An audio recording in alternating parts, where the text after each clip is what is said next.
No dia 2 de março de 1996, foi o casamento da minha prima Rose com o Edivaldo. Para economizar no presente, eu fiz as fotos da cerimônia e fiz as fotos da festa também. E logo depois que ela jogou o buquê, eu peguei aquela pacoteira de filmes, pus na bolsa e fui para casa. Por volta de 4 horas da manhã, quando eu estava dormindo, tocou o telefone na minha casa. Atendi. Alô? Conceição? Sim, é o Conceição. Ramiro.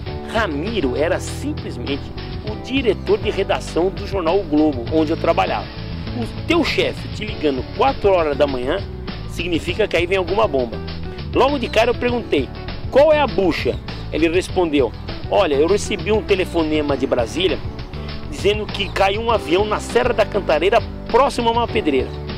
Suspeita-se que lá dentro estejam os Mamonas Assassinas, que tinha acabado de fazer um show em Brasília e que estava voltando para São Paulo. Então é o seguinte, você é o primeiro que eu estou ligando para vir para a redação, vou chamar todo mundo para a gente formar as equipes e ir para lá fazer a reportagem. Na hora eu dei um tremendo sonoro grito, eu me recuso a ir! Daí ele perguntou, mas por quê? Eu falei, Ramiro, é o seguinte, eu não vou para a redação, vai ser perda de tempo. Eu vou direto daqui para a Serra da Cantareira, porque eu moro no Jaçanã, e o Jaçanã praticamente fica na boca da Serra da Cantareira. Ah, mas e a pedreira? Como você vai achar? Fala, eu me viro, eu sei mais ou menos onde tem as pedreiras, e é mais fácil eu ir para lá direto e tentar achar, e vou monitorando vocês. Não, beleza, Constituição, então vai para lá, mas e o seu equipamento? Ah, meu equipamento é de menos, eu tô com ele equipamento debaixo da cama e já tá pronto. Mas e o carro? O carro não se preocupa, porque eu tenho um Jeep, que é o Consa Móvel, e daqui eu já vou direto com ele. Pô, Constituição, então vai para lá, vai para lá. Peguei rapidinho, peguei meu equipamento e segui para a Serra da Cantareira procurando as pedreiras. Fui na primeira pedreira, não era, fui na segunda pedreira, não era. E quando eu tô chegando na terceira, que ficava na Cezefredo Fagundes, já quase amanhecendo, eu vi os helicópteros sobrevoando. Eu falei, é aí, com certeza é aí. Foi nessa hora que eu entrei na pedreira com tudo, joguei o meu carro no meio lá de qualquer lugar que tinha, de um barranco lá. Alguns moradores curiosos já estavam lá no local, os bombeiros sobrevoavam, mais carro de bombeiro estava chegando e muita gente estava escalando aquelas rochas para ir atrás, para ver o que tinha acontecido, e os bombeiros também indo atrás. Logo na sequência eu deixei o equipamento, peguei o equipamento, pus na bolsa e subi direto. Fui escalando aquela pedreira, rocha por rocha, subindo como se fosse um alpinista. E lentamente, e aqueles bombeiros também subindo, mandando a população descer, e só a imprensa podia subir, e só tinha eu subindo ali. E eu fui escalando aquilo, cansado, mas assim, buscando chegar o mais rápido possível lá em cima. Essa é a vantagem de você jogar futebol 3 vezes por semana e ser chefe escoteiro, porque você está sempre preparado fisicamente para esse tipo de desafio. Quando eu cheguei ofegante lá no topo da pedreira, logo de cara eu já dei de cara com uma rocha, que seria essa rocha que teria sido onde o avião teria batido e causado toda a tragédia. Na medida que eu fui entrando pela floresta, eu já fui vendo tudo. A fuselagem toda espalhada no meio da floresta, as árvores todas cortadas, quebradas pela queda do avião, aquele cheiro de combustível, aqueles bombeiros todos empenhados em tentar resgatar os corpos para ver se tinha algum sobrevivente. E eu entrando naquele universo, comecei a fotografar tudo, a fuselagem, a turbina, tudo que eu podia fazer eu estava fazendo, e tinha que ser rápido, porque a qualquer momento os bombeiros podiam tirar todo mundo dali e isolar para a perícia, e eu tinha que ganhar tempo nisso. Continuei fotografando, e aí comecei a ver os primeiros corpos, os primeiros pedaços de perna, de braço.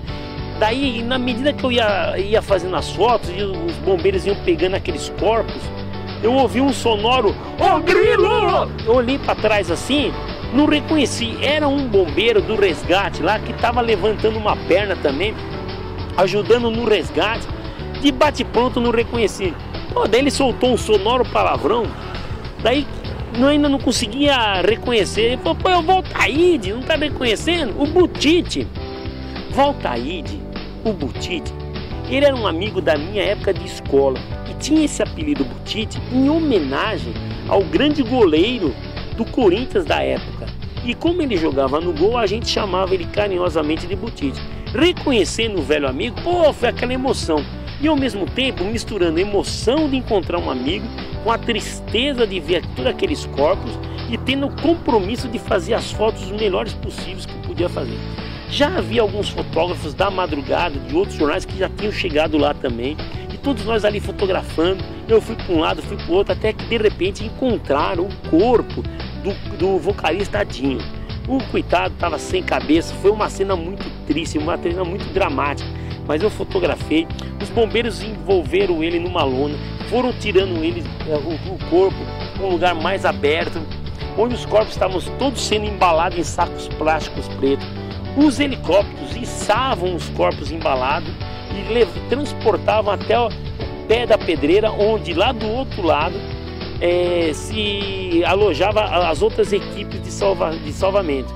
E os corpos estavam sendo colocados ali para depois serem levados para o IML. O resto da imprensa não podia mais subir, então ficou tudo concentrado lá embaixo, no pé da montanha. E eu continuei fotografando. Quando já tinha acabado toda aquela operação, eu também não conseguia nem falar com a redação, porque já não tinha sinal e a bateria também já tinha acabado. Então eu fui começando a descer, a sair da floresta e até chegar no topo lá da pedreira, onde eu pude visualizar toda aquela cena. Engraçado que nessa hora um filme passou pela minha cabeça de tudo que tinha acontecido comigo desde as 4 horas da manhã até aquela horária que era mais ou menos meio-dia. Acabado o trabalho, comecei a descer a pedreira devagarzinho, com todo aquele cuidado. Cheguei lá, encontrei os meus outros colegas do jornal e já mandei um recado pro meu amigo, avisar pro chefe de redação que eu estava voltando, levando todo o material que eu tinha feito. De quebra, peguei meu carro, o Consa Móvel, encontrei um outro amigo meu que jogava bola comigo, dei carona por ele para ficar no meio do caminho, fui contando para ele toda a história que tinha acontecido comigo, tudo que eu tinha visto, e fui para a redação. Quando eu cheguei na redação do Globo, por volta de 1 hora da tarde, todo sujo, rasgado, machucado e parecendo um guerrilheiro, eu adentrei a redação com aquela adrenalina gritando: eu fiz tudo, eu matei a pau, eu fiz tudo, emocionado por ter feito todas as fotos que eram para ter sido feitas. Na hora, o meu chefe resgatou todos os filmes, pôs num saquinho e mandou um office boy pegar um avião na ponte aérea e ir direto para o Rio de Janeiro, onde os filmes seriam revelados. Daí todo mundo querendo saber o que tinha acontecido, como é que estava lá em cima, e eu fui passando os dados para os repórteres, porque alguns não conseguiram subir. Enfim, por volta de 2h30 da tarde, já tinha tudo feito o meu trabalho, o filme já estava a caminho do Rio de Janeiro. Fui dispensado para poder ir para casa, tomar um banho, me descansar. E no caminho me bateu aquele alerta: será que eu mandei os filmes certos? Será que eu não misturei com os filmes do casamento? E fica com aquela dúvida assim, remoendo até chegar em casa. Quando eu cheguei em casa, ainda tenso, liguei ainda para o jornal. Daí o alívio: os filmes que eu tinha mandado eram os corretos, eles não foram misturados. E o jornal me deu um parabéns e todas as fotos foram reveladas e foram editadas as menos impactantes. E o jornal dava como manchete no dia seguinte as minhas fotos. E eu, aí aliviado, sim, pude chegar em casa e comer o bolo de casamento da minha prima que estava na geladeira.